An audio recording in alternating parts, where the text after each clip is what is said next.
So problems continue to mount as far as the Australian camp is concerned. There's something or the other that continues to happen with the Australian camp, and now there's another update with regards to the availability of one such player, and that player is nobody else but their captain, Pat Cummins. Well, we all know that after the Delhi Test match got over, he flew back to Australia citing personal reasons, and now there is clarity over those personal reasons as well. We're going to tell you about what exactly has happened here and why we have Steve Smith on our screens.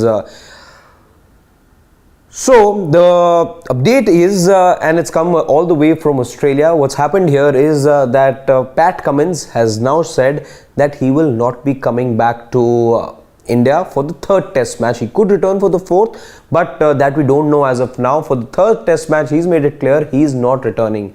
And what happens now? Well, Steve Smith ends up being your captain because there is no other option that you have.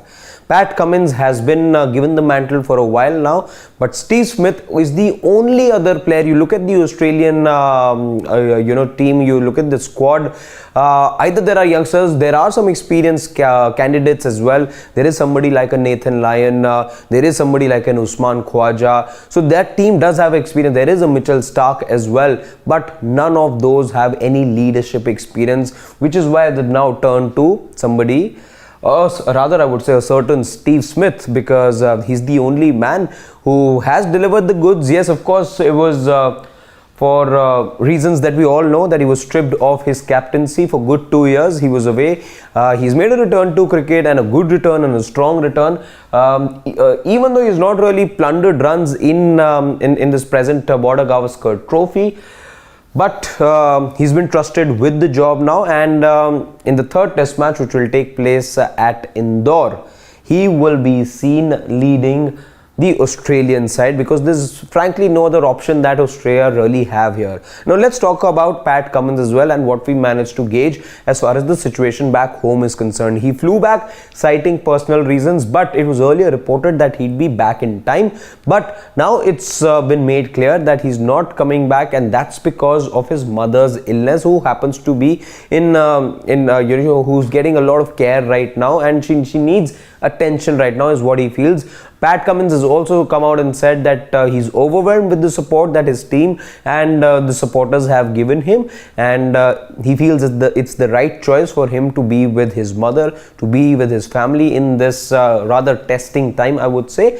And whether he's available or not for the fourth test match and will he be leading, all of those things will have to wait for now. But as far as the third test match in Indore is concerned, Steve Smith will be leading the Australian side, an Australian side which is already depleted, let's not forget, and they will now possibly have to turn to somebody like a Mitch Starc, who has in many ways attained fitness. He was not played, he wasn't available rather for the first test match. For the second, he wasn't played. Josh Hazlewood isn't available. So in all likelihood, you could see a return of Mitch Starc in the Australian lineup. But lots and lots happening, because Josh Hazlewood, as we all know, has been ruled out of the test series.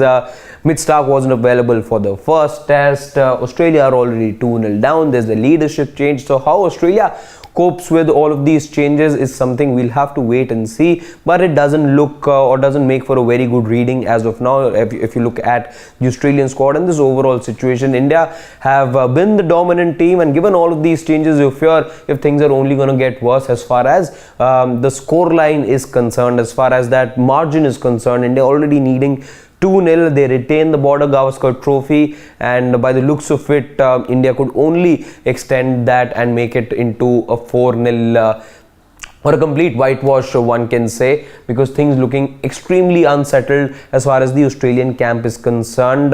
You do hope, as neutral, I would say, that the Indore test match as well as the one in Ahmedabad, which will follow after the Indore test match, are far more competitive than we saw in the first two test matches in Nagpur and Delhi. But it'll be interesting. I think world cricket now will have their eyes on Steve Smith and Australia in the third test match, because Steve Smith Smith, remember the circumstances under which his captaincy was taken away. He was barred from playing any form of cricket for good 1 year. He's made a comeback, but he's not had any leadership role since then.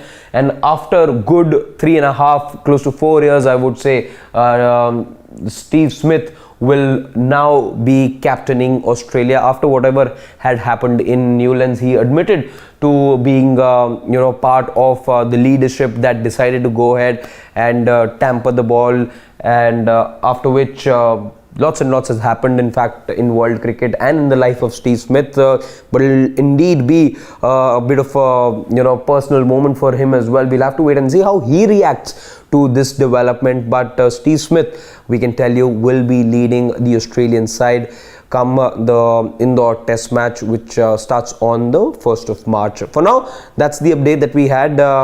And before we leave, quick request to all of you: do like, share and subscribe to Sports Day. There's a lot of hard work that we put in. All we ask is for a little bit of love, so do show us some love. Do like, share and subscribe, and ask your family members and friends as well to do the same. Thank you so much for watching this video.